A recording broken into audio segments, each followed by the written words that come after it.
আমরা গোবস্থানের উদ্দেশ্যে যাত্রা শুরু করেছি। এখান থেকে প্রায় ১ ঘন্টার রাস্তা। সেখান থেকে আমরা ফায়ার মাউন্টেনে যাবো। ফায়ার মাউন্টেন শেষ করে আমাদের প্ল্যান আছে আমরা আ ফায়ার মাউন্টেন থেকে বিভিন্ন আ আ আ ডাউনটাউনের যে জায়গাগুলো আছে সেগুলো দেখার চেষ্টা করব। কিন্তু আমরা এখনো ঠিক বুঝতে পারছি না আসলে, যেহেতু আমাদের রওনা দিতে দেরি হয়ে গেছে। সো আমরা সবগুলো জায়গা কাভার করতে পারবো কিনা, তবে আমরা চেষ্টা করব এবং আপনাদেরকেও দেখানোর চেষ্টা করব।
আমরা এখন সাগরের পাশ দিয়ে যাচ্ছি, কাস্পিয়ান সাগর। এই জায়গাটা বেশ সুন্দর এবং এখানে আসলে নামার এই মুহূর্তে সুযোগ নেই। আমরা গোবস্থান থেকে ফেরার পথে যদি আসার সুযোগ থাকে তাহলে আমরা এই জায়গাটা আবার একটু এক্সপ্লোর করব।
ভলকানোতে চলে এসেছি। আমরা এই চারপাশটা আগে একটু দেখাচ্ছি। ওপাশে হচ্ছে সাগর, কাস্পিয়ান সাগর। কাস্পিয়ান সাগরের পার এখানেই আসলে মাঠ ভলকানো বলা হচ্ছে। আমরা একটু মাঠ ভলকানোর উপরের দিকে উঠবো আস্তে আস্তে। উপরে দেখবো আসলে কি আছে।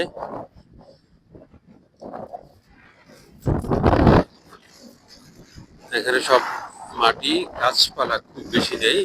আমরা দেখতে পাচ্ছেন যে এটা মাঠ ভলকানোর আসলাম। এখানে কিছুক্ষণ পরপরই বুদবুদ উঠছে।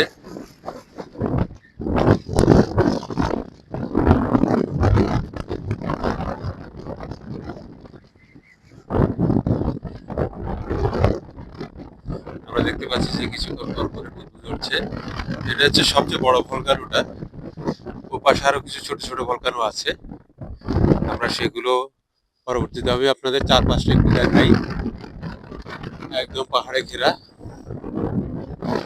এখানে আসলে তেমন কোনো গাছপালা সেভাবে নেই, কিছু বুশ আছে, কিছু ঘাস দেখা যাচ্ছে।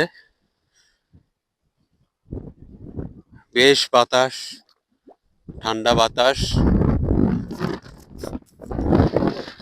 একদম চিলিং ঠান্ডা যেটাকে বলে।